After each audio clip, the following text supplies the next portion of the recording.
El sueño compartido y las fuerzas del destino. En el episodio anterior, Alexander y su grupo desembarcaron en la playa plateada de Thule, donde prepararon una comida sagrada junto a un arroyo de aguas cristalinas que entonaban melodías ancestrales. Nevem narró la leyenda del guerrero sin nombre que selló a Excalibur en manantiales helados antes de que un terremoto separara la región de Bretaña, creando a Thule como una isla paradójica entre mundos. Cuando un canto misterioso los guió hacia el norte del norte, la noche cayó abruptamente y la aurora boreal estalló en un espectáculo sin precedentes, revelando colores que penetraron cada alma presente. El verde esmeralda envolvió a Alexander simbolizando el arraigo, el dorado irradió representando la pureza de Excalibur. El blanco plateado iluminó a Helena aportando claridad, el rojo rubí inflamó a Maqueda despertando coraje, el azul zafiro sumergió a Amina en profundidad oceánica, el púrpura amatista envolvió a Sostrato en lealtad constante, el rosa compasivo calentó a Nevem, y el verde claro prometió crecimiento a él. Todos comprendieron que la aurora había sido tanto diagnóstico como despertar, una revelación de potenciales latentes que debían cultivarse, pues la jornada de autodescubrimiento interior era un requisito necesario antes de que Excalibur revelara su ubicación física a los buscadores que habían llegado hasta allí portando linajes convergentes a través de generaciones. En este nuevo episodio, descubriremos juntos cómo Alexander y Helena afrontarán la fatiga sagrada tras la transformación de la aurora, preparando una sopa con hierbas de Masalia que reconecta cuerpo y alma mientras el grupo se reúne alrededor de la hoguera para deliberar sobre los próximos pasos en una tierra que desafía los mapas convencionales. Nevem desplegará un pergamino antiguo revelando que el descendiente directo del guerrero que selló a Excalibur sería el más probable en despertar la espada mediante una resonancia sanguínea que trasciende la genética material, pero advertirá que fingir coraje o apresurar el proceso sería fútil, pues la prueba ya ha comenzado evaluando no acciones, sino esencias. Cuando todos se duerman bajo un cielo aún vibrante con vestigios de colores celestiales, Alexander recibirá la visita de un ancestro en sueños revelándole que una cierva imponente y su cría de manchas peculiares los guiarán, pero que solo él y Helena podrán continuar más allá de cierto punto. Mientras sus compañeros afrontarán la prueba paradójica de renunciar a la codicia mientras defienden a Excalibur hasta la muerte si fuera necesario. Al despertar simultáneamente con un conocimiento compartido grabado en sus conciencias, aparecerá una cría de cierva imposible, desafiando los registros biológicos, y el grupo seguirá a las guías místicas a través de una travesía en espiral hasta que una nieve transmutadora caiga separando a los elegidos de los guardianes, dejando a Alexander y a Helena solos siguiendo a la pequeña cierva hacia el corazón del norte, donde los secretos finales aguardan únicamente a aquellos cuya sangre canta en armonía con la frecuencia que la espada dormida emite a través de los velos entre dimensiones. La fatiga sagrada y el sacramento líquido de la tierra. Cuando el último color de la aurora boreal se desvaneció en el horizonte como tinta disolviéndose en el agua, dejando que el cielo regresara a un negro profundo salpicado de estrellas que parecían haberse multiplicado durante el espectáculo, como si testigos celestiales hubieran sido convocados para observar la transformación ocurrida abajo. El grupo permaneció en silencio absoluto durante un tiempo que podría haber sido minutos u horas. La medición había perdido relevancia tras una experiencia que trascendía la temporalidad lineal. No era la parálisis del choque ni el estupor de la confusión, sino la quietud de quienes acababan de cruzar un umbral entre mundos y regresaban distintos, cargando un peso que no era físico sino ontológico, una transformación que había penetrado huesos y espíritus de tal modo que ningún baño ni descanso ordinario podría aliviar. Alexander sentía como si la gravedad hubiera aumentado específicamente para él, no atrayendo el cuerpo hacia abajo, sino comprimiendo la conciencia en una densidad mayor, haciendo que cada pensamiento exigiera un esfuerzo que antes habría sido automático. Helena experimentaba una sensación opuesta pero complementaria, una ligereza cercana al vértigo, como si parte de ella aún danzara con luces de colores en una dimensión paralela mientras el cuerpo físico permanecía anclado en Thule, dividida entre dos estados del ser que normalmente se excluyen mutuamente, pero que ahora coexistían de forma incómoda. Helena fue la primera en moverse, rompiendo la inmovilidad colectiva no con palabras sino con acción. Se levantó con un esfuerzo que delataba un agotamiento que intentaba ocultar, caminó hasta las alforjas donde las provisiones seguían cuidadosamente organizadas a pesar de una travesía que debería haberlo desordenado todo, y comenzó a separar las hierbas que había traído de Masalia. No decidió preparar una comida por hambre, el estómago, de hecho, estaba demasiado contraído para aceptar alimento sólido, sino porque cuerpo y alma necesitaban un ritual que los reconectara con la tierra, con el propósito, con la realidad tangible después de haber flotado en la abstracción de una experiencia mística que amenazaba con disolver por completo las fronteras entre el yo y el universo. Sopa, dijo simplemente, con la voz áspera por no haber sido usada durante horas de contemplación silenciosa. Prepararemos sopa con hierbas finas. Tomillo, romero, salvia. No por hambre, sino por la necesidad de algo que caliente no solo el cuerpo, sino la memoria de quiénes somos cuando no estamos disueltos en colores celestiales. Las palabras surgieron sin elaboración previa, la verdad emergiendo directamente de una intuición que comprendía lo que la mente consciente aún luchaba por articular. Necesitaban un ancla, un sacramento que los trajera de vuelta sin negar lo vivido, un puente entre lo sublime y lo mundano que honrara a ambos en lugar de forzarlos a elegir entre uno y otro. Antes de sumergirnos más profundamente en esta travesía donde los sueños compartidos revelarán verdades que la vigilia oculta y las corfas místicas guiarán pasos a través de territorios que los mapas no se atreven a registrar, te invito, a ti, que ahora nos acompañas a través de estas palabras, a convertirte en parte activa de esta búsqueda sagrada. Si esta historia resuena en tu alma como el eco de leyendas que nunca mueren, como el llamado de espadas dormidas que aguardan su despertar, te pido que retribuyas con un gesto simple pero significativo. Da me gusta a este vídeo, suscríbete al canal y deja tu comentario compartiendo lo que sientes, lo que ves, lo que esta narrativa despierta en profundidades a las que la razón rara vez alcanza. Al hacerlo, no solo apoyas la continuidad de este trabajo, sino que fortaleces la corriente invisible que une a todos los buscadores, aquellos que comprenden que algunas historias no solo se escuchan, sino que se viven mediante una escucha que abre portales interiores. Tu presencia aquí es una llama que se suma a las otras alrededor de la hoguera ancestral. Juntos no solo presenciamos la transformación, participamos en ella, creamos realidades que las palabras invocan y los corazones sostienen. Gratitud por estar aquí, por elegir este camino entre incontables otros posibles. Maqueda y Amina no necesitaron ser invitadas, simplemente se levantaron y se movieron para unirse a Elena, como si una coreografía hubiera sido ensayada a través de vidas anteriores, una danza que emergía de forma natural cuando el propósito alineaba los corazones en una frecuencia común. Ya no era novedad esa sincronía entre las tres mujeres, se había convertido en un lenguaje propio, donde los gestos sustituían a las palabras, donde la anticipación de la necesidad de la otra precedía a cualquier pedido articulado, donde la colaboración fluía con una facilidad que hacía preguntarse a observadores externos si no serían hermanas separadas al nacer y reunidas por un destino compasivo.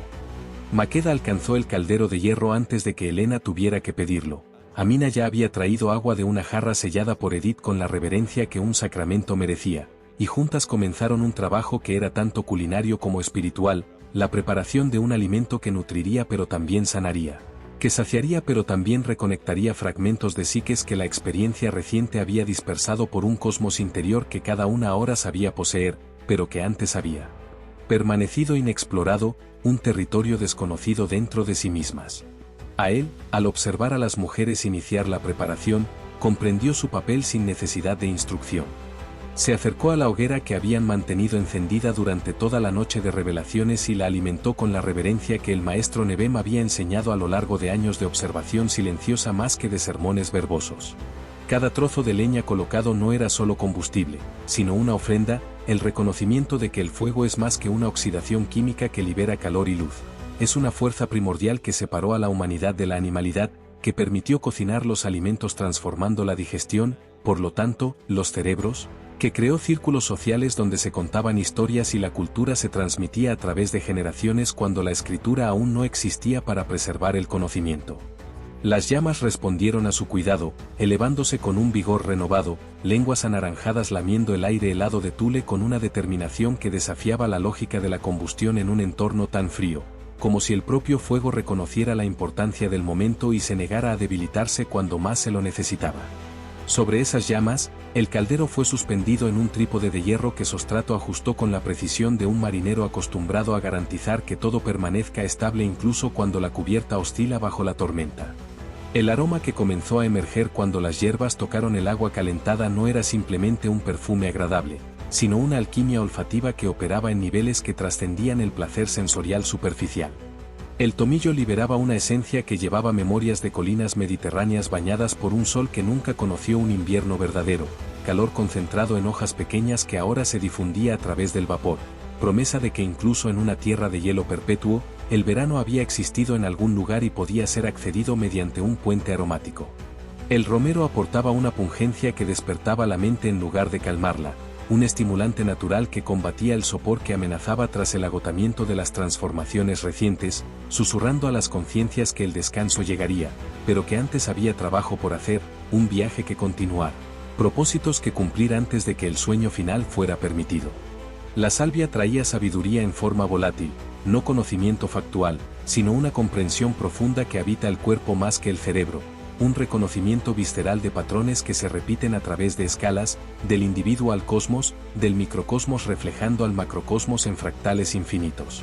Juntas, las tres hierbas creaban una sinfonía olfativa que era a la vez puente y bendición, conectando lo sublime celestial de las auroras recién presenciadas con la necesidad terrenal de nutrición, demostrando que lo sagrado y lo mundano no son opuestos, sino continuidad. Un espectro donde los extremos se tocan formando un círculo en lugar de una línea con finales irreconciliables.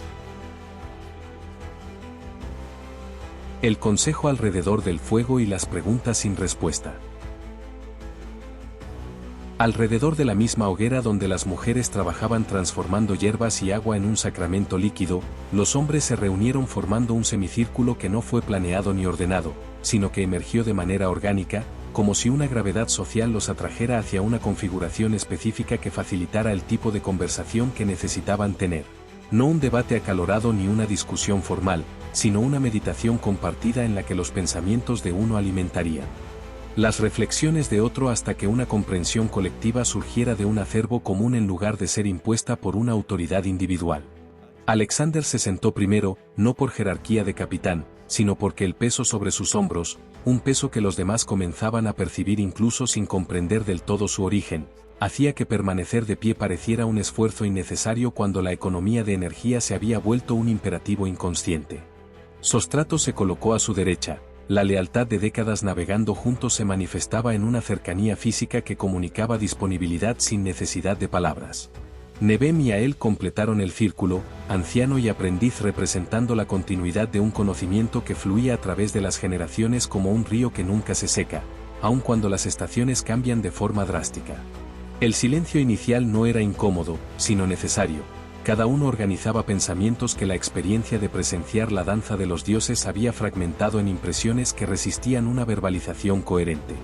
Alexander habló finalmente, con una voz cargada de una fatiga que iba más allá del cansancio físico. Desde que dejamos a la Aletheia anclada en aquella ensenada que no debería existir según las leyes de la geografía que aprendí toda mi vida, siento que navegamos no solo a través del espacio, sino a través de estados de conciencia. Cada paso en Thule parece tener un peso doble. El movimiento físico que ejecutan los pies y el movimiento metafísico que el alma registra, pero que la mente lucha por comprender. Hizo una pausa, mirando la hoguera donde las llamas danzaban con patrones que casi, pero no del todo, formaban símbolos reconocibles. Y después de lo que vimos esta noche, colores que no solo iluminaron el cielo, sino que penetraron dentro de nosotros, revelando potenciales que no sabíamos que llevábamos, me pregunto, ¿cuáles son los próximos pasos? ¿Cómo navegamos un territorio que no obedece mapas convencionales? ¿Cómo planificamos cuando cada plan que hago parece presuponer una lógica que Thule desafía constantemente? Sostrato, pragmático como siempre pero templado por experiencias que lo obligaron a reconocer que el pragmatismo tiene límites en lugares donde lo imposible se vuelve rutina, respondió con una honestidad sin rodeos. Capitán, he pasado toda mi vida confiando en cuerdas, velas, estrellas, instrumentos de navegación que obedecían leyes físicas consistentes. Pero aquí, gesticuló hacia el paisaje circundante, donde el hielo brillaba con una luminiscencia propia que no provenía del reflejo de las estrellas. Aquí todo lo que conocí como constante se vuelve variable. La brújula que oscilaba sin control durante la travesía ahora apunta firmemente al norte, pero ¿norte hacia dónde? Las estrellas que deberían estar en posiciones específicas aparecen desplazadas, como si todo el cielo rotara según un eje distinto del que la astronomía prevé. No tengo respuestas, solo observaciones que generan más preguntas. Su honestidad era refrescante, no fingir saber cuando la ignorancia era real, no ofrecer una falsa certeza cuando la duda era la respuesta más honesta disponible. Nevem observaba el intercambio con ojos que brillaban reflejando las llamas, pero el fulgor parecía provenir también del interior, como si décadas de estudio convergieran finalmente en un momento en el que la teoría colisionaba con la experiencia, produciendo no destrucción, sino síntesis. Sus perplejidades, dijo el anciano con una voz que cargaba el peso de 83 años vividos con un propósito singular, son señales de sabiduría, no de debilidad. El hombre que afirma comprender Thule por completo es un necio o un mentiroso, porque este lugar fue diseñado, si es que diseñado es la palabra adecuada para algo que pudo haber surgido orgánicamente de fuerzas que preceden a la humanidad, para desafiar certezas, para disolver presunciones, para poner a prueba no solo el coraje físico, sino la flexibilidad mental, la capacidad de abandonar los mapas cuando el territorio revela que los mapas son inadecuados. Se inclinó hacia adelante. La cercanía al fuego hacía que las sombras danzaran sobre arrugas profundas que cartografiaban su rostro como valles y montañas en miniatura. Y en cuanto a Excalibur, una espada que es también conciencia, un arma que es también jueza, se preguntan cómo elegirá entre ustedes, si es que elige. Esa pregunta presupone que la elección se hará según criterios que pueden prever, para los que pueden prepararse. Pero, ¿y si la verdadera preparación no es fingir cualidades que no poseen, sino revelar la autenticidad que ya llevan, quitando máscaras en lugar de añadir nuevas? A él, que hasta entonces había permanecido en silencio absorbiendo la sabiduría de los mayores como una esponja absorbe agua, aportó una observación que la juventud a veces permite porque aún no está condicionada a ignorar lo evidente. El maestro Nevem me enseñó que Excalibur no busca la perfección, busca la autenticidad. No quiere un portador sin fallas, quiere un portador que conoce sus fallas y elige actuar a pesar de ellas, o quizá gracias a ellas, transformando debilidades reconocidas en fuerzas mediante una honestidad que se niega a ocultar lo real para proyectar lo que sería impresionante. Miró a Alexander con un respeto que no era su misión. Y tal vez ustedes, todos ustedes, no estén destinados a ser elegidos individualmente. Tal vez sean colectivamente facilitadores, parteras asistiendo el nacimiento de algo más grande de lo que cualquier individuo puede ser. La espada puede no elegir a un portador, sino reconocer al grupo como el vehículo a través del cual regresa al mundo, cada uno aportando una pieza de un rompecabezas que por sí sola no tiene sentido, pero que juntas forman una imagen completa. Alexander sintió que algo se relajaba dentro de él, una tensión que no sabía que cargaba, la presión de suponer que todo dependía de sus elecciones individuales, el peso de un protagonismo que quizá fuera una ilusión narcisista y no una realidad humilde. Entonces no controlamos el cronograma, dijo lentamente, probando las palabras a medida que surgían. No dictamos los términos.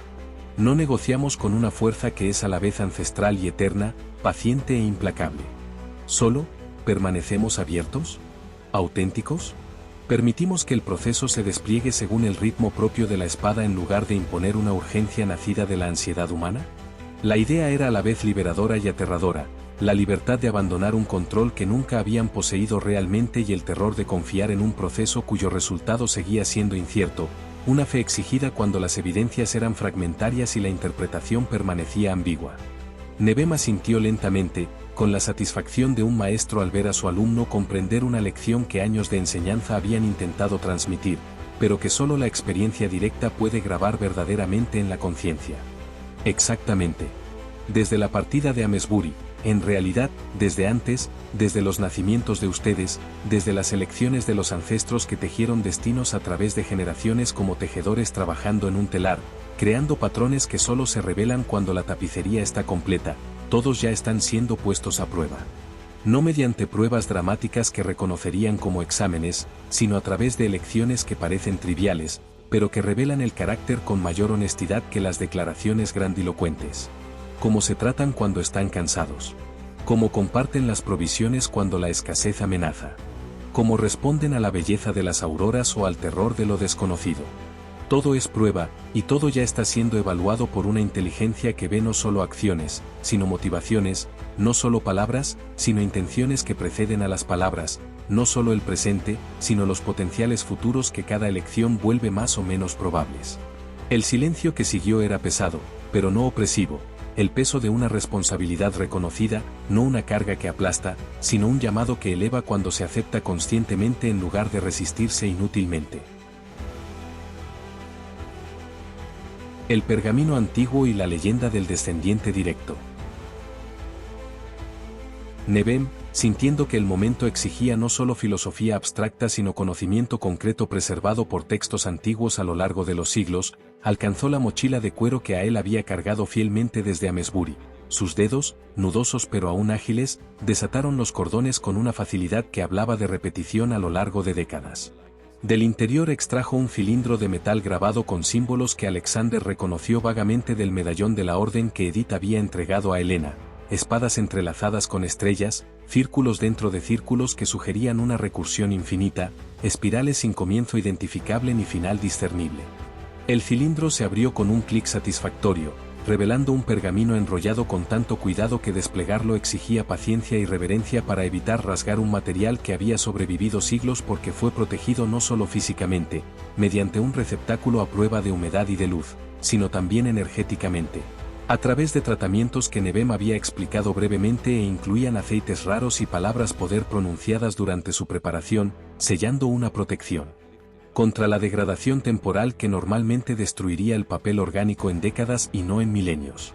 El cuero curtido del pergamino era de un ámbar oscuro, la superficie, lisa pero no del todo uniforme, mostraba variaciones de textura que revelaban que había sido hecho a mano por un artesano que comprendía que cada pergamino destinado a aportar conocimiento sagrado merecía un cuidado individual, y no una producción en masa que tratara a todos como intercambiables. La tinta utilizada para escribir el texto era negra, pero con matices que sugerían una composición compleja, no simple carbón molido mezclado con goma, sino una fórmula que incluía ingredientes que Nebem había mencionado alguna vez, cenizas de maderas específicas quemadas en fases lunares particulares, sangre de animales sacrificados ritualmente y resinas que fijaban el pigmento de tal modo que los siglos no lograban desvanecerlo por completo cuando deberían haberlo hecho. A la luz de la hoguera, que Alexander alimentó con más leña para intensificar la iluminación, los símbolos escritos parecían danzar levemente, no por el truco de sombras oscilantes, sino como si poseyeran animación propia, una vida residual que el escriba original había imbuido mediante una intención concentrada durante el acto de escribir, convertido en ritual y no en mera transcripción mecánica.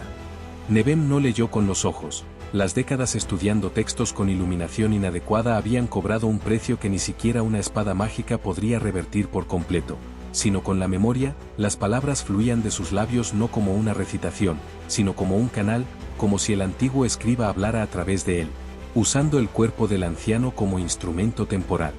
Según la leyenda más fiable preservada por la Orden de la Espada, resonó su voz con una autoridad que no provenía del volumen sino de la certeza, entre las muchas versiones contradictorias que surgieron con el paso de los siglos y cuyos detalles se corrompieron por la transmisión oral antes de que la escritura preservara la precisión. El descendiente directo del último guerrero que empuñó a Excalibur antes de sellarla en los manantiales helados de una gruta profunda sería el más probable. No garantizado, pues la espada no obedece leyes de herencia automática como un trono pasa de rey a príncipe, pero sí más probable, en interrumpir su sueño milenario bajo el hielo. Hizo una pausa, permitiendo que el peso de la revelación se asentara. No por un derecho de sangre que otorgue privilegio independientemente del mérito, sino porque la sangre porta memorias que trascienden lo que la genética material explica. Continuó, con los dedos trazando los símbolos del pergamino como si tocarlos ayudara a la traducción. El ADN contiene instrucciones no solo para construir el cuerpo físico, color de ojos, estatura, predisposición a ciertas enfermedades, sino también códigos cuya existencia la ciencia moderna apenas empieza a sospechar, memorias ancestrales, traumas no resueltos que se transmiten de generación en generación hasta que un descendiente finalmente los procesa y libera, potenciales que permanecen latentes hasta que circunstancias específicas los activan, como una semilla que aguarda la primavera. La espada detecta esas memorias mediante resonancia, una frecuencia que la sangre del descendiente directo emite y que armoniza con la frecuencia que la propia Excalibur mantiene incluso sellada, como diapasones afinados en la misma nota que vibran por simpatía cuando uno es golpeado.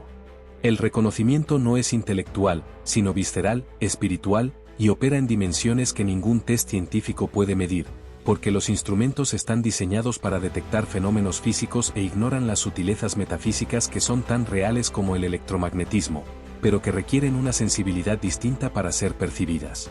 Entonces la voz de Nebem se volvió más grave, cargada de una advertencia que décadas confrontando la ambición humana disfrazada de nobleza le habían enseñado a subrayar. Sin embargo, y este sin embargo es crucial, no sirve fingir valentía cuando el miedo habita el corazón como un parásito que corroe los cimientos aun cuando la fachada permanezca intacta. No sirve expresar confianza mediante declaraciones grandilocuentes cuando la duda carcome por dentro, minando la certeza que las palabras afirman pero que las acciones contradicen a través de vacilaciones inconscientes que el cuerpo revela cuando la mente intenta ocultarlas. Y sería fútil, completamente fútil, intentar apresurar un proceso cuyo ritmo no lo determinan los cronogramas humanos ni la impaciencia de los mortales conscientes de su mortalidad, sino el deseo de manifestación de la propia Excalibur, que opera según un tiempo no lineal sino cíclico, no cuantitativo sino cualitativo, medido no en segundos o años, sino en la maduración de condiciones que deben alinearse como constelaciones antes de que llegue el momento propicio. Neben volvió a enrollar el pergamino con el cuidado reverente que un objeto sagrado merece, lo devolvió a su cilindro protector, lo selló y miró a cada hombre alrededor de la hoguera directamente a los ojos, no como un desafío, sino como una invitación a la honestidad radical. Todos ustedes, Alexander, Sostrato, yo, Ael, y las mujeres que cocinan allí, están siendo puestos a prueba desde que la travesía comenzó.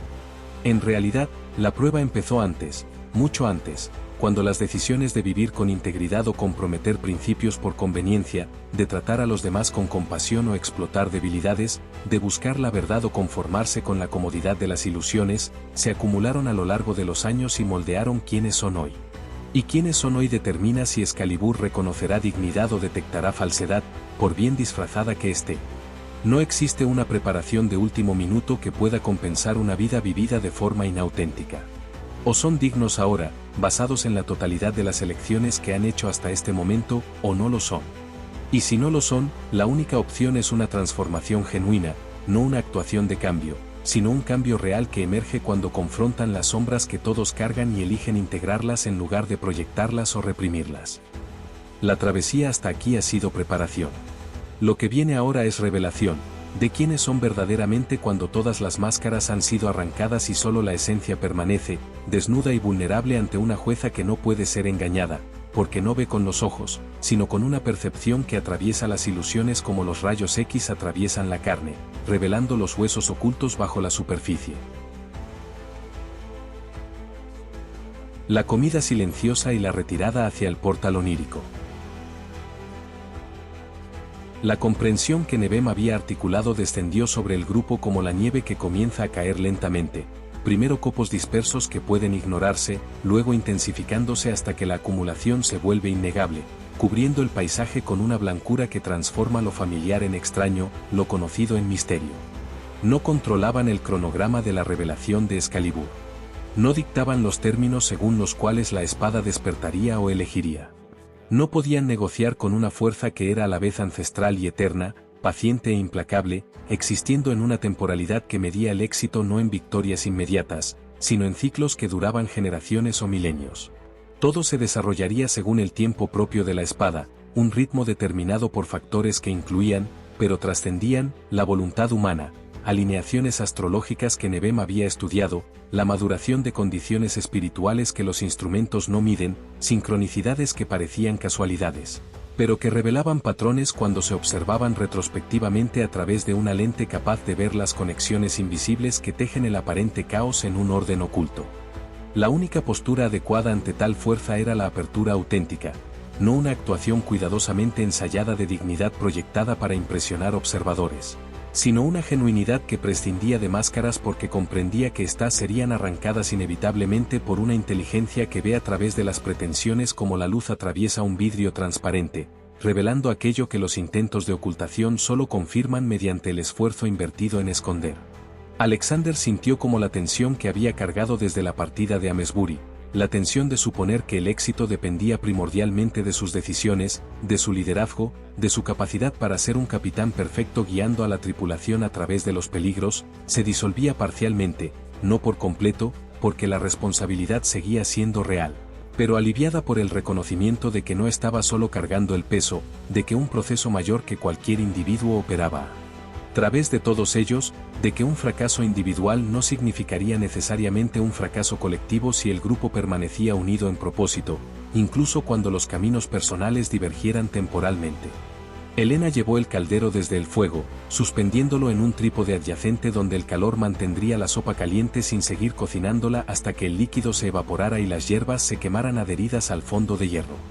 El aroma que emanaba era una invitación olfativa que despertó hambres que no eran solo estomacales, hambre de normalidad tras experiencias que habían desafiado la comprensión de la realidad. Hambre de un ritual compartido que reafirmara la humanidad común cuando las transformaciones recientes amenazaban con disolver las identidades individuales en un fondo colectivo donde las fronteras entre el yo y el tú se volvían difusas, hambre de algo tangible y comprensible cuando la metafísica había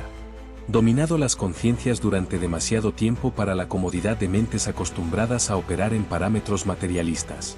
Se distribuyeron los cuencos, no de porcelana fina, sino de madera tallada que los marineros usaban en los barcos, prácticos y duraderos, con superficies alisadas por años de uso, pero que aún conservaban vetas que contaban la historia del árbol que había muerto para convertirse en utensilio al servicio de generaciones de navegantes.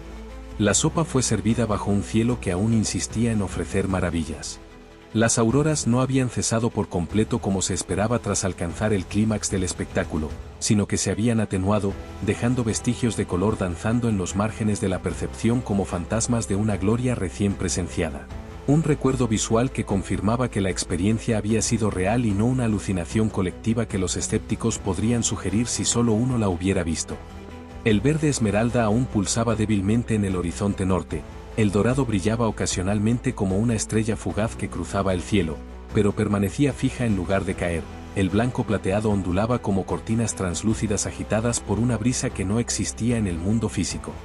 Cada persona, al consumir la sopa, se volvía momentáneamente consciente no solo del sabor, el tomillo liberando su esencia mediterránea, el romero estimulando la mente, la salvia aportando sabiduría en forma líquida, sino del significado del acto. Estaban comulgando no solo entre ellos, sino con la tierra que había proporcionado el agua, con el fuego que había calentado el caldero, con el aire que transportaba los aromas, con la propia Thule, que había aceptado su presencia en lugar de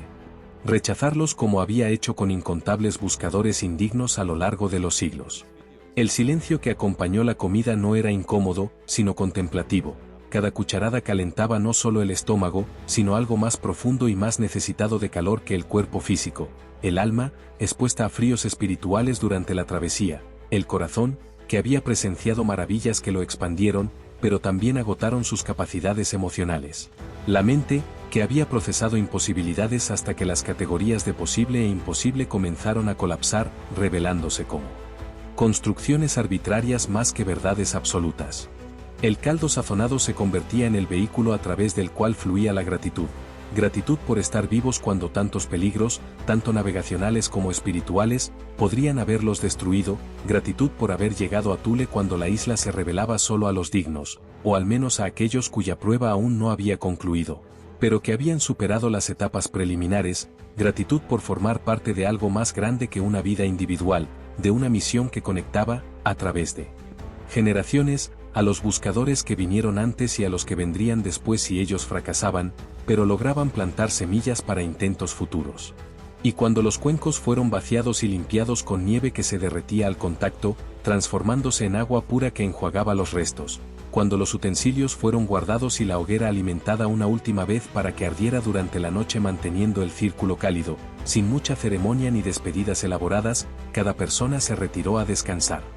No porque la noche lo exigiera, la distinción entre día y noche se había vuelto arbitraria en un lugar donde el sol nunca se elevaba por completo sobre el horizonte durante un invierno eterno, sino porque los cuerpos clamaban por un sueño que permitiría que las transformaciones iniciadas en la vigilia continuaran en las profundidades oníricas, donde el alma procesa aquello que la mente consciente aún no logra nombrar por completo, donde los símbolos hablan con mayor claridad que las palabras,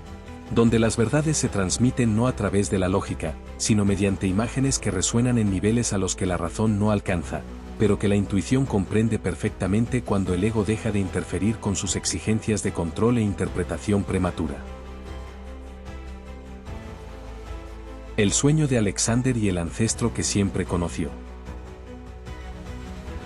El sueño que llegó no fue el vacío restaurador común que apaga la conciencia durante horas, permitiendo que el cuerpo repare daños celulares y que la mente organice memorias recientes en categorías que facilitarán su recuperación futura. Fue un portal, Una cámara donde las verdades se transmitían no a través de palabras que la mente consciente podría censurar o distorsionar mediante filtros de creencias preexistentes, sino a través de símbolos, el lenguaje que el mundo onírico prefiere porque los símbolos portan múltiples significados simultáneos, una ambigüedad que el lenguaje literal intenta eliminar, pero que la experiencia humana revela como más honesta que las falsas certezas que la claridad excesiva a veces impone. Alexander se deslizó hacia el sueño no de forma gradual, sino abrupta, como al caer por una trampilla que se abre bajo los pies sin previo aviso, una transición de la vigilia al sueño que ocurrió en un instante en lugar de un lento descenso por etapas intermedias que la fisiología normal del sueño suele exigir. Y el sueño que recibió poseía una nitidez radicalmente distinta de la confusión habitual de imágenes nocturnas fragmentadas que la mayoría experimenta. No era una secuencia aleatoria de recuerdos recientes mezclados con miedos antiguos y deseos reprimidos, sino una narrativa coherente, con inicio, desarrollo y un mensaje que se grabó en su conciencia con una permanencia que los sueños rara vez alcanzan. Se encontraba en una planicie de nieve que se extendía infinitamente en todas direcciones, una blancura interrumpida solo por el cielo superior, negro y salpicado de estrellas tan numerosas que parecían una nevada invertida, el universo reflejando la Tierra en una simetría perfecta. El frío debería haber sido insoportable, pero Alexander no sentía incomodidad alguna. El cuerpo onírico no obedecía las leyes termodinámicas que el cuerpo físico debe respetar, existiendo en una temperatura que era concepto más que sensación, la idea del frío sin la mordida real que trae la congelación. Entonces apareció una figura a lo lejos, no emergiendo gradualmente de la niebla ni aproximándose con pasos visibles, sino simplemente estando ausente en un momento y presente en el siguiente, una transición instantánea que la lógica de la vigilia cuestionaría, pero que la mente soñadora aceptaba como normal dentro de los parámetros de la realidad onírica. El ancestro, Alexander supo de inmediato que lo era, no por un parecido facial que una imagen pudiera confirmar, sino por un reconocimiento que operaba en una frecuencia más profunda que la vista. No era un fantasma translúcido ni una aparición nebulosa, sino una presencia sólida, que podría tocarse si Alexander extendiera la mano. Tan real como cualquier persona encontrada en la vigilia, quizá más real por estar despojada de las pretensiones que los vivos mantienen, pero que los muertos abandonan junto con las preocupaciones mundanas. El rostro del ancestro era a la vez extraño y familiar, una paradoja visual que tenía pleno sentido dentro de la lógica del sueño, aunque el análisis racional protestara su imposibilidad. Era como mirar un espejo que reflejara no solo la apariencia presente, sino los ecos de un linaje, rasgos compartidos a través de generaciones que conectaban pasado y presente mediante huesos y carne, la genética hecha visible no como un código abstracto, sino como rostros que repetían temas con variaciones. Una sinfonía de ADN donde la melodía principal persistía incluso cuando las armonías cambiaban. Los ojos tenían el mismo color que los de Alexander, un verde grisáceo como el mar bajo un cielo nublado, pero portaban una profundidad nacida de haber visto cosas que Alexander aún no había presenciado, una sabiduría conquistada a través de una vida plenamente vivida y no solo parcialmente. Una aceptación de la mortalidad que solo quien ya ha muerto puede demostrar sin rastro de negación o miedo. La postura era erguida a pesar de la edad que el cabello blanco y las arrugas sugerían, una dignidad que no provenía del orgullo, sino del conocimiento del propio valor sin necesidad de compararse con otros ni buscar validación externa.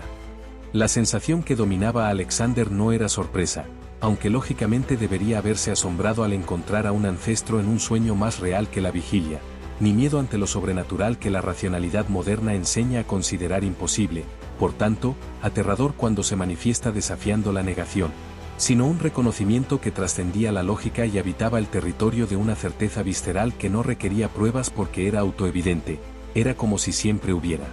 conocido a aquel hombre, como si conversaciones entre ambos hubieran ocurrido incontables veces antes en una dimensión paralela donde el tiempo no separaba a ancestros y descendientes, sino que les permitía coexistir en una eternidad donde pasado y futuro colapsaban en un presente perpetuo. La cercanía espiritual que sintió eliminaba la necesidad de presentaciones formales o explicaciones preliminares que los extraños exigirían. No había secretos entre almas que compartían esencia a lo largo de los siglos, solo una transmisión directa de conocimiento que debía pasar del guardián anterior al siguiente. Una antorcha entregada en una carrera de relevos que atravesaba generaciones rumbo a una meta que ningún corredor individual alcanzaría, pero que el esfuerzo colectivo terminaría logrando.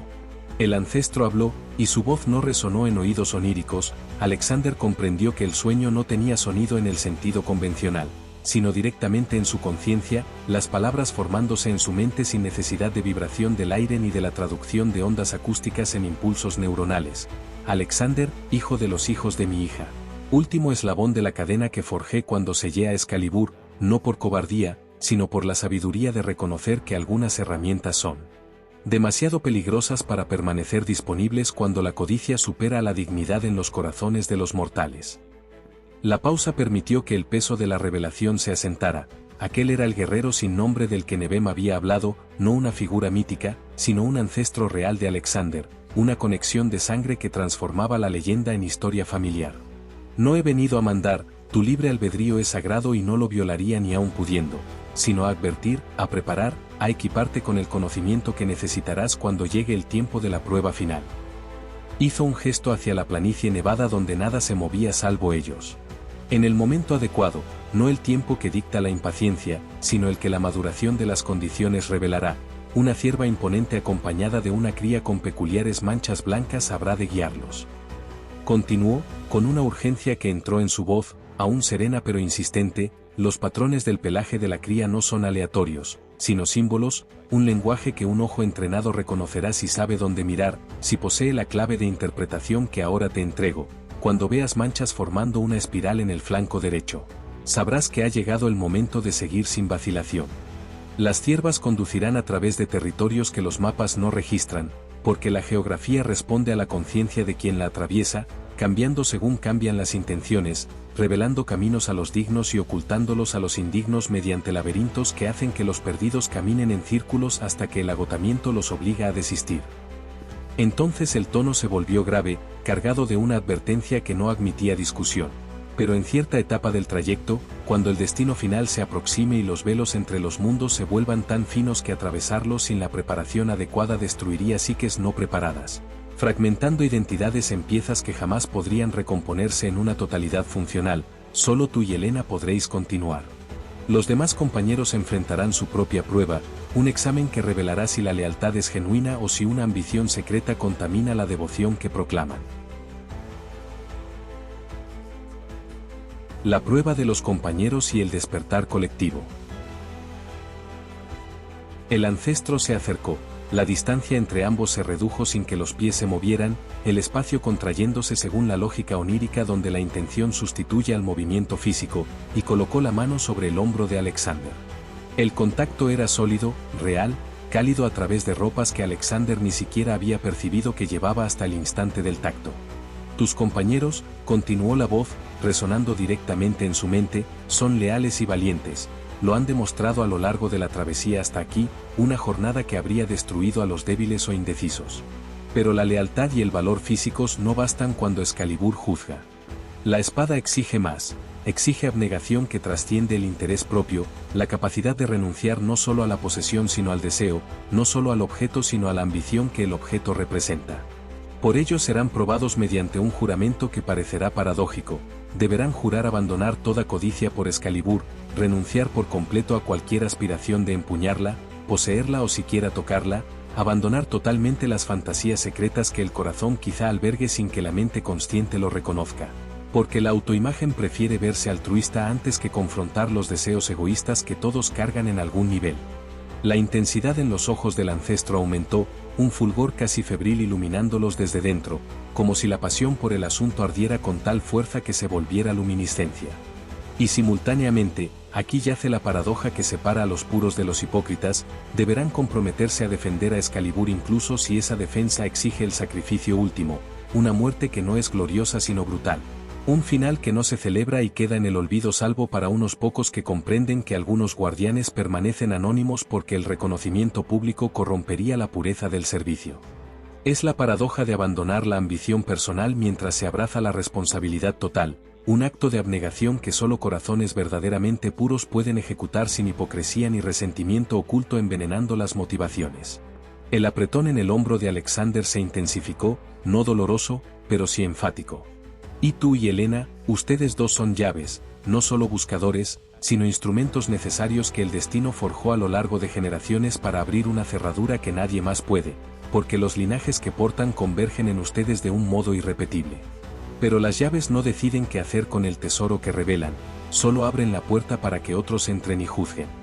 Alexander quiso preguntar 1000 cosas, cómo sabrían cuándo llegaría el momento de la separación, cómo garantizarían la seguridad de los compañeros que quedarían atrás, cómo enfrentarían lo que aguardaba más allá de los velos sin una guía experimentada. Pero antes de que la primera palabra se formara, el ancestro comenzó a desvanecerse. No de manera gradual sino en pulsos, como la llama de una vela que titila antes de apagarse, alternando entre lo sólido y lo translúcido hasta que la translucidez venció y solo quedó la planicie nevada, vacía salvo por Alexander, que despertó de forma súbita y abrupta. El despertar fue simultáneo para todos. Alexander se incorporó bruscamente, la respiración acelerada como si hubiera corrido, y al mirar alrededor vio a los demás hacer lo mismo, con los ojos abiertos pero aún sin enfocar del todo, la transición del sueño a la vigilia ocurriendo al unísono. Como si una alarma silenciosa hubiera sonado a través de conciencias conectadas en red por el sueño tejido durante la noche, enlazándolos a todos en una experiencia compartida aun cuando los sueños individuales divergieran en los detalles. Nadie necesitó relatar lo soñado, porque la verdad ya era conocida colectivamente, no por una telepatía literal en la que los pensamientos de uno pudieran leerse en otro, sino por una comprensión que emergía de un fondo común, una sabiduría que no pertenecía a un individuo sino al grupo, un conocimiento al que todos habían contribuido y al que todos podían acceder, incluso sin saber exactamente cómo sabían lo que sabían. Las miradas se dirigieron hacia Alexander con una mezcla de temor y profundo respeto. No una reverencia que crea una distancia artificial entre un líder divinizado y seguidores subyugados, sino un reconocimiento que intensificaba la conexión al comprender que algo en él había sido activado durante la noche. Una responsabilidad depositada sobre sus hombros que ahora cargaba no solo esperanzas personales, sino los destinos entrelazados de todos los presentes y de incontables ausentes cuyas vidas serían afectadas por el éxito o el fracaso de una misión que había dejado de ser una aventura individual para convertirse en un imperativo histórico, con ramificaciones que se extenderían a lo largo de generaciones, determinando si los reinos vivirían en paz o se hundirían en el caos. Si Excalibur regresaría para servir a su propósito original o permanecería sellada aguardando una era futura en la que la dignidad finalmente prevaleciera sobre la ambición. Helena mostraba el respeto renovado que todos sentían, pero matizado por una preocupación que solo una esposa que ama profundamente puede experimentar al ver el peso descender sobre su marido y saber que no puede aliviarlo por completo, por más que lo desee, porque algunas cargas deben ser llevadas por el individuo designado por el destino, incluso cuando el amor haría natural compartirlas. Sabía que el peligro que ahora los rodeaba no era solo físico, lobos, osos o el frío mortal de la hipotermia que la mayoría imagina al pensar en amenazas árticas, sino espiritual, sutil e insidioso, hombres de corazones engañosos que, al descubrir que Alexander era una llave viviente para despertar a Excalibur, no dudarían en secuestrarlo, convirtiendo a un buscador libre en un prisionero forzado, en manipularlo mediante amenazas contra seres queridos para coaccionar una cooperación que voluntariamente no daría, o incluso en destruirlo bajo la lógica perversa de si no puedo tenerlo, nadie lo tendrá, transformando la envidia en un genocidio espiritual que mataría no solo un cuerpo, sino toda la misión que generaciones habían construido mediante sacrificios acumulados. Sostrato fue el primero en hablar, rompiendo el silencio no porque fuera el más valiente, sino porque su pragmatismo exigía articular lo que todos sentían pero dudaban en verbalizar. Soñé con una voz sin rostro, un mandato que resonaba a través de los huesos y no de los oídos. Sirve y defiende la vida de Alexander y de su esposa Helena, pues el futuro de generaciones depende del éxito de esta jornada, y ellos deben poder confiar absolutamente en la lealtad de quienes los rodean. No era una petición que pudiera rechazarse, sino un imperativo cuya aceptación se volvía un reflejo automático y no una deliberación consciente. Miró a Alexander sin incomodidad ni sumisión, sino con la claridad de quien reconoce su papel en un drama mayor. Y lo aceptó. No por una subserviencia ciega que anula la voluntad propia, sino por el reconocimiento de que, a veces, las estructuras jerárquicas emergen orgánicamente cuando el grupo comprende roles complementarios, donde cada uno contribuye de manera única, aunque no todos carguen el mismo peso de responsabilidad final. Los demás asintieron, una confirmación silenciosa de que sus sueños contenían variaciones de un mismo mensaje central. Maqueda añadió una observación que revelaba que había procesado las implicaciones con mayor profundidad que una simple aceptación del mandato. Pero la paradoja es que, al jurar defender, renuncio a la aspiración de poseer.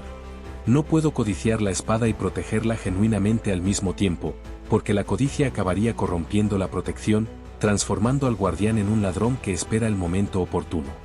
Por eso, el juramento que haré, cuando llegue el momento, pues siento que aún no ha llegado del todo, será doble. Abandono la ambición mientras abrazo la responsabilidad, renuncio al beneficio personal mientras acepto la posibilidad de una pérdida total, libero el deseo mientras me ato al deber.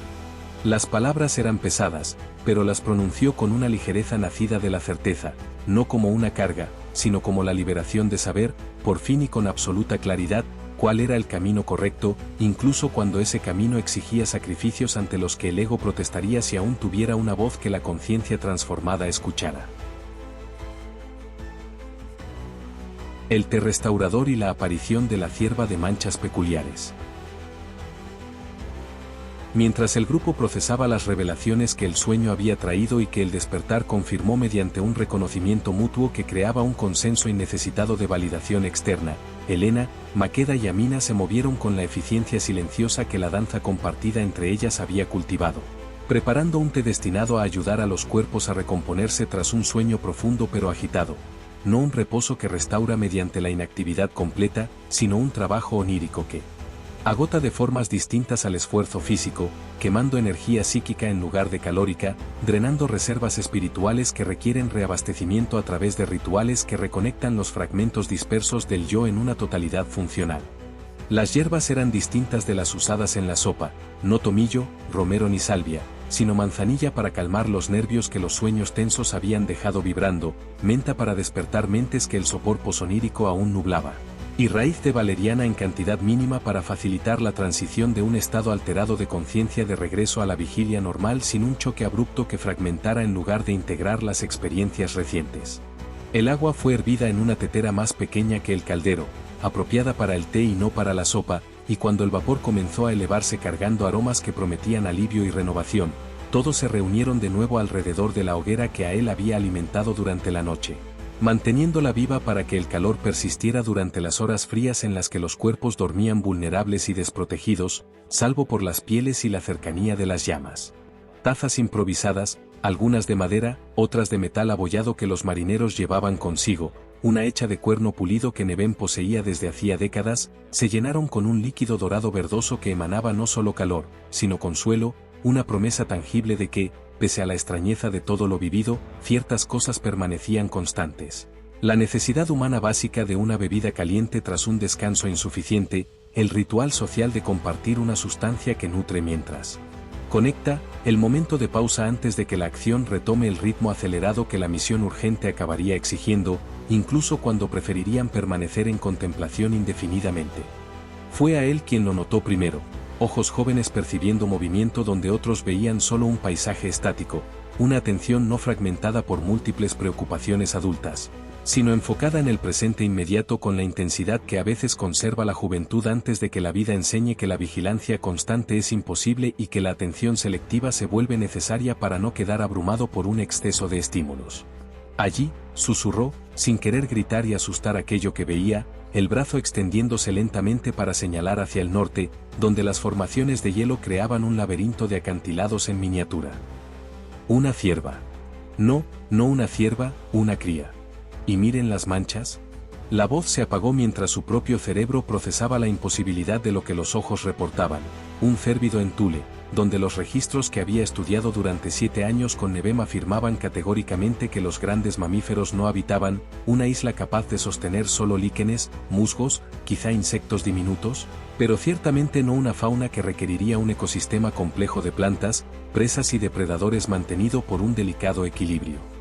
Pero allí estaba, desafiando lo imposible mediante una presencia innegable que los ojos de todos confirmaron, eliminando la posibilidad de una alucinación individual, una cría de cierva de una belleza peculiar que trascendía la mera apariencia física y se adentraba en el territorio del simbolismo manifestado, un arquetipo hecho carne, sangre y pelaje en lugar de permanecer como abstracción confinada a textos o sueños. Su pelaje era marrón, como cabría esperar, del color de la tierra húmeda o de la corteza del roble, pero salpicado de manchas blancas que no seguían la distribución aleatoria que produciría la genética común, sino que formaban patrones que un ojo entrenado reconocería como deliberados.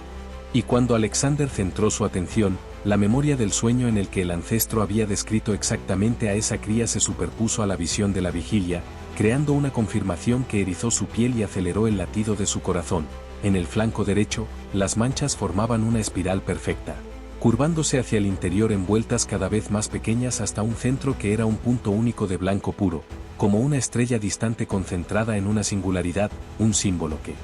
Nevem había mencionado alguna vez como representación del infinito contenido en lo finito, de la eternidad comprimida en un instante, del cosmos entero reflejado en una partícula individual. Se aproximaron despacio, con movimientos deliberados que evitaban gestos bruscos que pudieran asustar a una criatura delicada cuya presencia allí ya era un milagro o un misterio, según la perspectiva adoptada. Cada paso era medido con el cuidado que un cazador emplea al rastrear una presa nerviosa, excepto que no eran cazadores y la cría no era una presa, sino una guía potencial que el ancestro había prometido enviar cuando llegara el momento adecuado. Y el momento, al parecer, había llegado, porque allí estaba la evidencia imposible hecha real mediante la obstinación del universo en desafiar las expectativas de observadores que creían conocer los límites de lo posible. La cría no mostró miedo cuando los humanos se acercaron. Por el contrario, giró la cabeza y los observó con unos ojos inmensos que reflejaban no solo la luz, sino una inteligencia que iba más allá del instinto animal, una conciencia que parecía evaluar en lugar de simplemente reaccionar, como si detrás de aquella mirada habitara no solo un cerebro procesando estímulos, sino una mente ponderando intenciones, juzgando la dignidad según criterios que los humanos no comprendían, pero que reconocían intuitivamente como legítimos, aún sin poder articular exactamente qué se evaluaba o cómo se emitiría el juicio. Y entonces, cuando estaban a pocos metros, una distancia en la que podrían haber extendido la mano y tocado un pelaje que parecía más suave de lo imaginable, dado el clima brutal que debería volverlo áspero y enmarañado, la cría se giró abruptamente y huyó. Pero no fue una carrera de pánico, en la que un animal aterrorizado escapa del depredador a la máxima velocidad que el miedo imprime a los músculos. Fue un galope intencional, rítmico, casi ceremonial, con la cabeza girándose de vez en cuando hacia atrás como comprobando que los humanos la seguían. Un movimiento que comunicaba con tanta claridad como podrían hacerlo las palabras: síganme si son dignos. Demuestren mediante la acción, y no mediante la proclamación, que merecen aquello que buscan. Prueben que el reconocimiento en el sueño corresponde a la realidad en la vigilia. Y desapareció tras una formación de hielo antes de que pudiera tomarse una decisión consciente sobre perseguirla o permanecer allí, una elección que se volvió irrelevante ante el instinto que movió los pies de Alexander antes de que la mente articulara la orden, el conocimiento del sueño conectándose con la experiencia de la vigilia en una claridad que no admitía duda. Aquella era la señal que el ancestro había prometido, el llamado que no podía ser ignorado sin traicionar el propósito mismo, que los había llevado a cruzar mares imposibles hasta una isla que existía en la intersección de los mundos. La jornada en espiral y el laberinto de la conciencia. Preparad las mochilas, ordenó Alexander, con una voz cargada de una autoridad que no provenía del cargo de capitán que ocupaba en la Aletheia, sino de una certeza visceral grabada por el sueño en su alma, un conocimiento que trascendía la duda porque se originaba en una dimensión donde la incertidumbre no tenía jurisdicción. Partimos ahora. No hay tiempo para deliberaciones ni preparativos elaborados. La cría no esperará mientras debatimos la prudencia de seguir a una criatura que, según la lógica que estudiamos, no debería existir, pero que existe claramente según una evidencia que los ojos no pueden negar. Nadie cuestionó la orden, no por una obediencia ciega que anula la voluntad propia y convierte a los adultos en autómatas que ejecutan mandatos sin comprender razones, sino por el reconocimiento de que el momento de deliberar ya había pasado durante el consejo alrededor del fuego,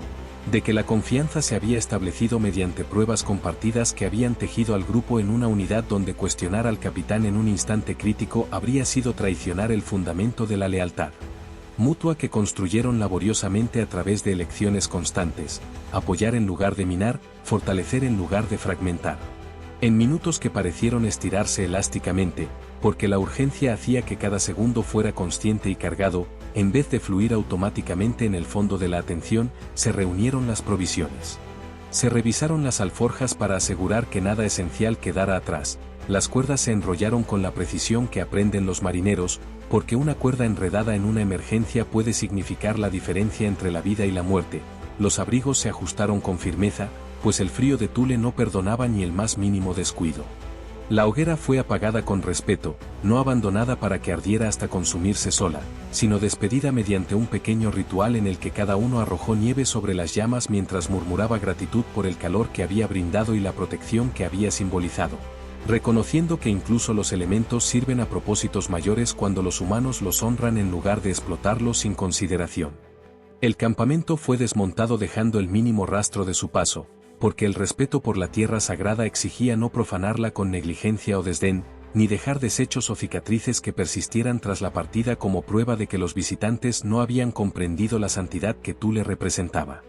Recorrieron una distancia que, en tierras comunes, se mediría en leguas, pero que en Thule no podía cuantificarse en metros o kilómetros, porque el espacio allí operaba según principios que incluían, pero trascendían, la geometría euclidiana.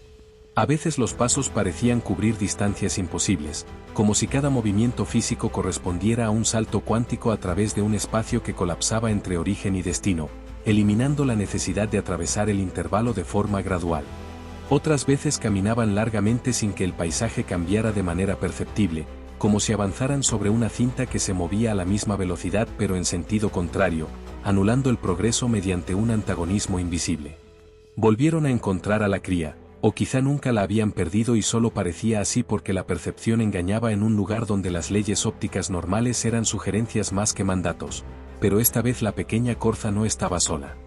La madre estaba presente, una corza adulta de una estatura que hacía que la cría pareciera una miniatura delicada en comparación, un porte que irradiaba no solo fuerza física, sino dignidad espiritual, una presencia que imponía respeto sin necesidad de agresividad, porque era evidente que aquella criatura no era solo un animal, sino un símbolo manifestado. El arquetipo de la madre protectora hecho carne real que respiraba el aire helado y dejaba huellas en la nieve que no deberían existir, pues los cérvidos no habitaban Thule, y sin embargo existían obstinadamente, desafiando la imposibilidad con su negativa a no ser. No tenía cuernos, las hembras de la especie no desarrollan el armamento que los machos usan en disputas territoriales, pero esa ausencia no disminuía su majestuosidad, por el contrario, la acentuaba, subrayando que el poder no proviene de las armas, sino de la esencia, que la fuerza verdadera habita en el ser y no en las herramientas que el ser empuña. Su pelaje brillaba con una salud que parecía sobrenatural, cada pelo reflejando la luz como si hubiera sido pulido individualmente, una vitalidad que emanaba de un cuerpo que no solo vivía, sino que celebraba la vida con una exuberancia que el entorno brutal no había logrado apagar.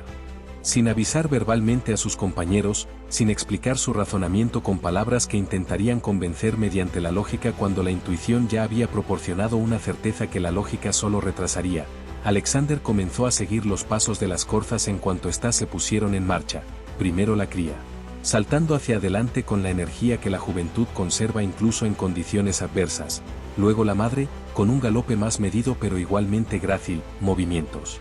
sincronizados en una danza que era tanto instintiva como ensayada, como si hubieran practicado esa coreografía durante generaciones hasta convertirla en una segunda naturaleza transmitida genéticamente y no aprendida de forma individual. El grupo humano la siguió porque la confianza ya estaba establecida, porque dudar ahora sería traicionar todo lo que habían construido juntos al elegir apoyar en lugar de cuestionar cuando el cuestionamiento habría sido una forma de sabotaje disfrazada de prudencia. Porque habían llegado demasiado lejos para retroceder ante una extrañeza que no era más que un grado adicional de las muchas ya aceptadas a lo largo de una jornada que había transformado lo imposible en cotidiano mediante la exposición repetida a maravillas que redefinían los parámetros de la realidad. La marcha continuó durante un tiempo que hacía irrelevante cualquier intento de medirlo. Podían haber sido minutos u horas, ya que el sol nunca ascendía por completo sobre el horizonte para marcar el paso del día. Y la distinción entre mañana y tarde se disolvía en una continuidad crepuscular donde el tiempo fluía según leyes propias que los relojes mecánicos no podían registrar, calibrados como estaban para un planeta distinto, regido por una física diferente. Fue Nevem, el anciano cuya edad avanzada no había mermado sino afinado su agudeza observacional tras 8 décadas de atención a detalles que otros ignoraban, quien expresó la inquietud que comenzaba a incomodarlo como una piedra en el zapato, al principio insignificante, pero insoportable tras muchos kilómetros. Parece que caminamos en círculos. Esa formación rocosa de 3 picos desiguales, ya pasamos por ella. Y ese árbol retorcido que no debería existir porque, según todo lo que he estudiado, los árboles no crecen en Thule, reconozco la curvatura específica del tronco, que recuerda a una serpiente congelada en el instante de atacar. Señaló hitos que la memoria confirmaba haber visto antes, no una sola vez sino varias, un patrón que se repetía en bucle y sugería que estaban atrapados en un laberinto donde todas las salidas conducían de nuevo a la entrada. La nieve transmutadora y la separación de los elegidos. Pero antes de que la perplejidad se transformara en alarma, una alarma que, de no ser contenida, podría degenerar en pánico, antes de que alguien sugiriera que estaban perdidos y que las corzas los habían engañado, conduciéndolos a una trampa en lugar del destino prometido. Antes de que la duda comenzara a corroer la confianza que había sostenido al grupo a través de pruebas en las que rendirse habría sido más fácil que perseverar, se produjo una alteración dramática en el clima de Thule. La nieve comenzó a caer, pero no como la nieve común que quema la piel al contacto y se acumula en capas que vuelven el avance cada vez más difícil hasta inmovilizar por completo a los viajeros. Eran copos inmensos, cada uno tan grande como la mano abierta de un adulto, descendiendo no en caída libre sometida a la gravedad, sino lentamente, como si la suspensión en el aire fuera tan natural como el eventual descenso, como plumas flotando en corrientes invisibles creadas para sostener y no para derribar. Cada copo giraba con languidez durante su descenso, trazando patrones hipnóticos que capturaban la atención y dificultaban apartar la mirada, incluso cuando la prudencia aconsejaba observar el terreno antes que el cielo. Cada copo era único, no solo en su estructura cristalina, axioma que la ciencia confirma al afirmar que la geometría de los cristales de hielo varía infinitamente dentro de los parámetros moleculares del agua congelada, sino en el efecto que producía al tocar a quien lo recibía. Cuando un copo se posó en la mano extendida de Sostrato, no trajo la mordedura del frío que roba calor al cuerpo, sino un calor extraño que parecía emanar desde su centro, como si albergara una fuente de energía que desafiaba la termodinámica al liberar calor en un entorno destinado a enfriarse. Cuando un copo tocó el rostro de Makeda, no pesó ni presionó la piel, sino que generó una ligereza que elevaba, como si poseyera una cualidad antigravitatoria que contradecía la ley que afirma que toda masa atrae a otra masa sin excepción. Cuando un copo cayó sobre el cabello de Helena, no fue un sólido que obstruyera la visión, sino una transparencia que invitaba a mirar a través, revelando no el paisaje físico velado por la nevada, sino capas subyacentes de la realidad, estratos invisibles superpuestos como láminas de cristal que, siendo transparentes por separado, juntas creaban una profundidad que revelaba la distancia entre la superficie y el fundamento. El efecto sobre las conciencias fue inmediato, pero selectivo. No universal, sino discriminatorio según criterios que los observadores no comprendían, pero cuyos resultados se manifestaban con una claridad incuestionable. Nevem, Ael, Sostrato, Makeda y Amina sintieron como su conciencia se atenuaba, no apagándose de golpe en un desmayo abrupto y aterrador, sino deslizándose hacia un estado crepuscular donde vigilia y sueño se mezclaban hasta que la frontera entre ambos se volvía indistinguible. Era como despertar sin abrir los ojos, permanecer suspendido en un umbral donde se es consciente de existir pero no se interactúa con el mundo, flotando en un vacío que no resultaba incómodo ni estimulante, una neutralidad sin elección, porque la capacidad misma de elegir había sido temporalmente desactivada. Cayeron no con la violencia de cuerpos que se desploman, sino con la suavidad con la que se deposita a un niño en su cuna, como si manos invisibles los condujeran a descansar sobre una nieve que no era fría ni dura, sino tibia y acogedora, una superficie que se adaptaba a los contornos de cada cuerpo ofreciendo un soporte perfecto, más cercano a un lecho vivo que a un suelo helado. Solo Alexander y Helena permanecieron conscientes, inmunes al trance que había capturado a los demás. No por una resistencia superior que el ego pudiera reclamar como mérito personal, sino porque un propósito distinto los aguardaba, tal como el ancestro había advertido en el sueño, porque una protección selectiva los preservaba para la siguiente etapa, porque eran llaves específicas, y una llave no puede dormirse cuando la cerradura espera ser abierta sin que todo el proceso se detenga, desperdiciando el esfuerzo de generaciones que habían preparado ese momento. Observaron con asombro cómo la corza adulta, en lugar de huir o permanecer indiferente como haría un animal salvaje ante un drama humano, comenzó a correr en círculos alrededor de los compañeros dormidos. No lo hacía de manera errática, sino con una precisión casi geométrica, trazando un perímetro que se volvía visible a medida que sus cascos tocaban repetidamente la nieve en el mismo recorrido, dejando una línea luminosa que emergía del suelo. El círculo que la corza dibujaba no era una simple figura geométrica, sino una protección materializada, una frontera entre el espacio consagrado donde los durmientes reposaban bajo custodia y el mundo exterior donde acechaban amenazas potenciales. No era una barrera física, como un muro de piedra o metal, sino energética, operando en dimensiones invisibles para los ojos, pero tan reales como cualquier construcción tangible. La línea brillaba con luz propia, no reflejada por la nieve ni por las estrellas, sino emanada de una fuerza latente en la propia tierra de Thule, una energía que la Corza activaba mediante un conocimiento instintivo o quizá heredado, transmitido a través de generaciones de animales sagrados que, al igual que los humanos, servían a propósitos que trascendían la mera supervivencia individual. Dentro del círculo, los compañeros dormían con respiraciones profundas y regulares, rostros serenos, sin rastro de pesadilla ni inquietud, inmersos en un descanso auténticamente reparador. Fue entonces cuando Alexander y Helena comprendieron. No mediante deducción lógica ni razonamiento progresivo, sino por un reconocimiento inmediato, una certeza súbita que el conocimiento implantado por el sueño volvía explícita al coincidir las circunstancias con las palabras del ancestro. La cría no acompañaba a la madre en el círculo protector. Se había apartado, situándose exactamente al norte magnético, mirando alternativamente al casal y luego a la dirección señalada, como si se comunicara a través de gestos aquello que las palabras no pueden expresar, pero que el lenguaje del cuerpo transmite con claridad a quienes saben leer señales más allá de lo verbal.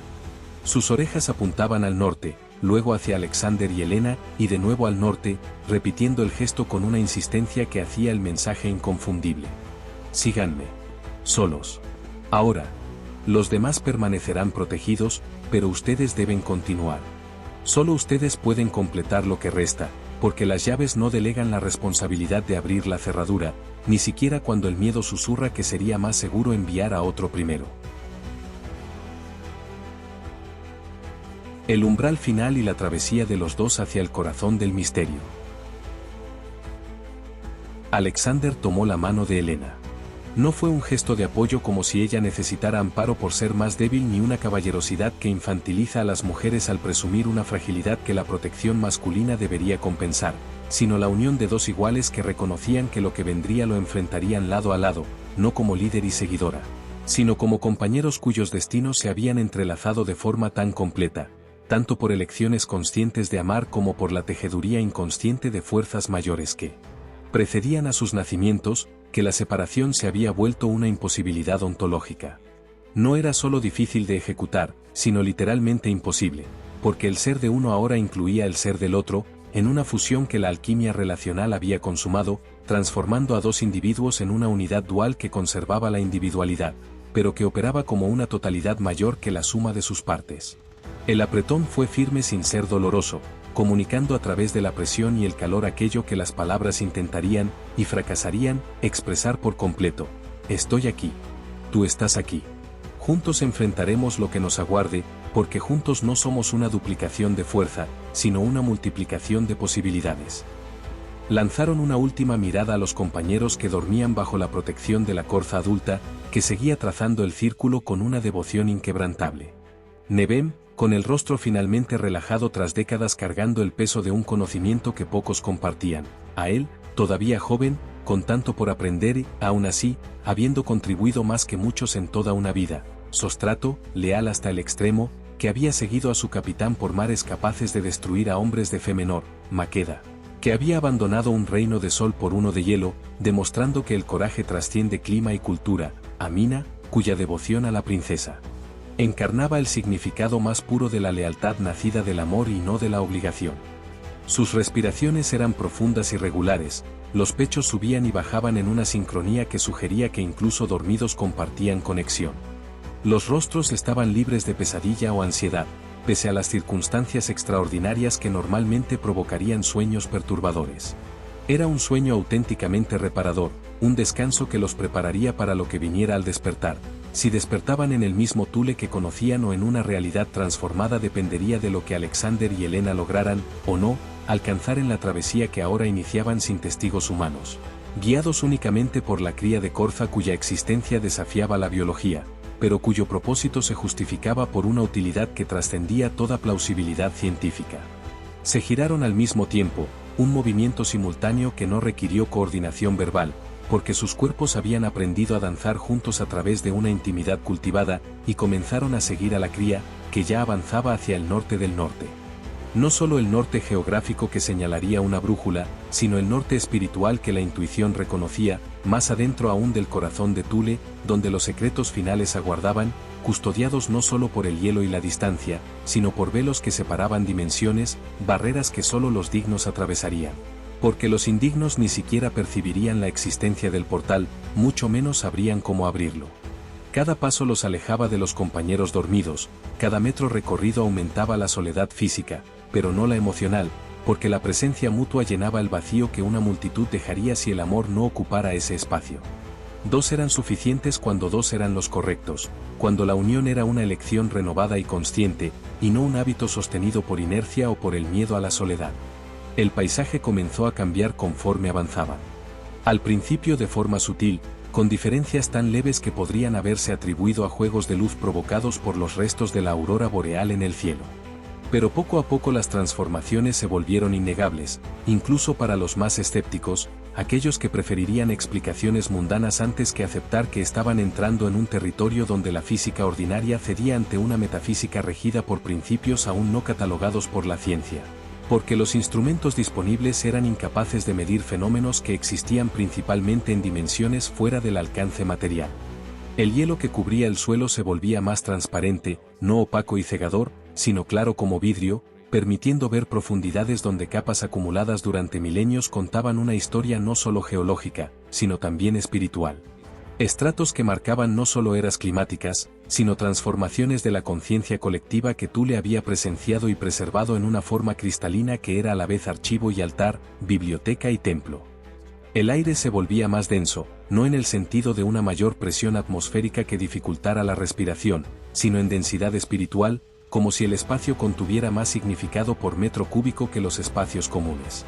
Una saturación de importancia que convertía cada respiración en un acto sacramental y cada paso en un ritual, ya no un simple desplazamiento de un punto a otro. Los sonidos se volvían simultáneamente más claros y más lejanos.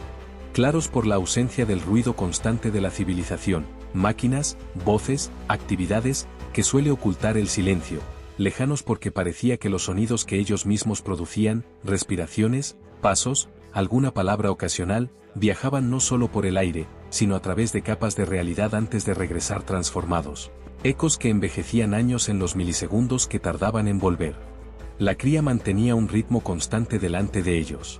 No tan rápido como para obligarlos a correr y agotar reservas en un terreno donde cada caloría era preciosa, pero tampoco tan lento como para permitir una contemplación excesiva que pudiera paralizarlos con miedo cuando la acción era necesaria.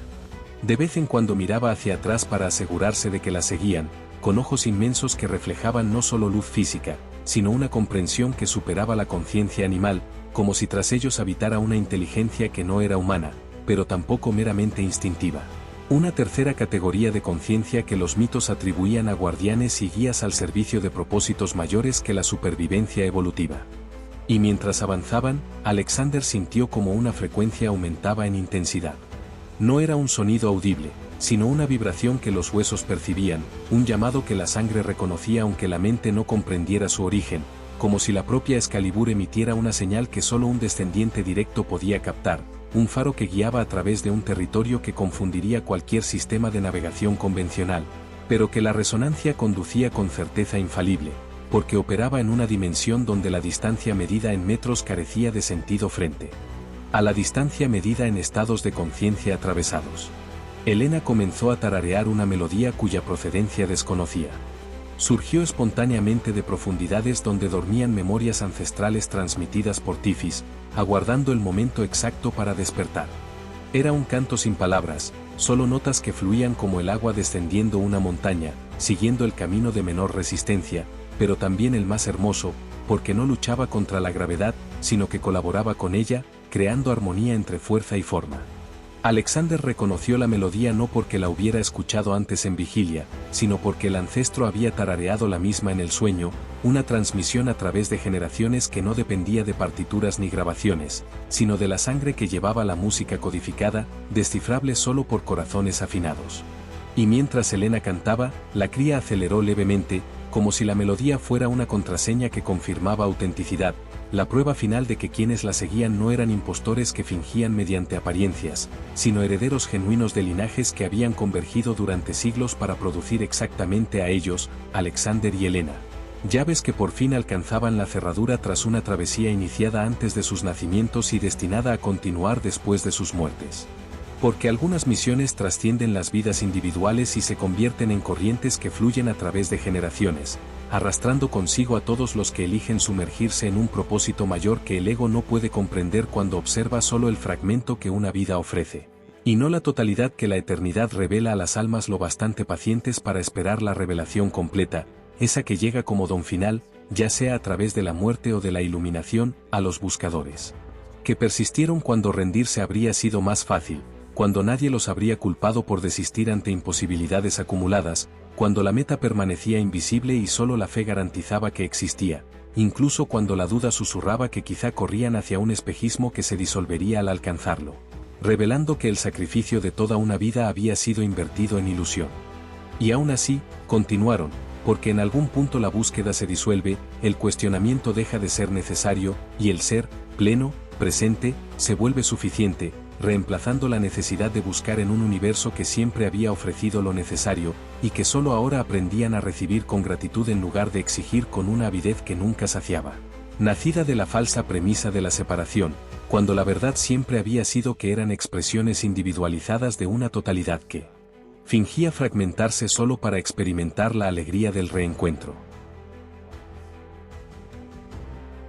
Descubra en nuestro próximo episodio cómo Alexander y Helena afrontarán el paso a través de un velo temporal al seguir a la pequeña corza mística hacia el interior de una gruta ancestral, donde el tiempo se pliega sobre sí mismo y revela la fuente de los recuerdos, con Excalibur reposando en profundidades luminiscentes. En la presencia silenciosa del ancestro de Alexander, un guerrero de mirada marcada por incontables batallas, la pareja descubrirá una verdad que trasciende los siglos. Solo los elegidos pueden atravesar el portal temporal para traer la espada al presente, restaurar la paz y devolverla al santuario eterno cuando la misión se haya cumplido.